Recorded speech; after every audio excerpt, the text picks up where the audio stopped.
আসসালামু আলাইকুম। ভাই, জীবনে যাই করেন না কেন দয়া করে কখনো মানুষ ঠকাইয়েন না। মানুষের দীর্ঘশ্বাস ভীষণ ভয়ঙ্কর, ওটা কোনোদিন বিফলে যায় না।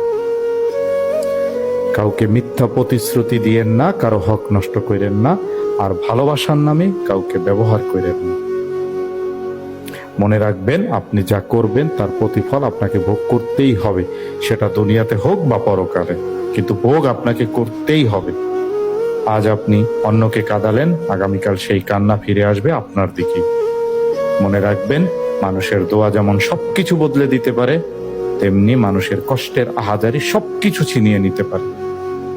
তাই যতটা সম্ভব সত্যের পথে থাকুন, ন্যায় থাকুন, আর মানুষের হৃদয় ভাঙার আগে একবার নয়, হাজার হাজার বার ভাবুন। ভালো থাকবেন। ধন্যবাদ।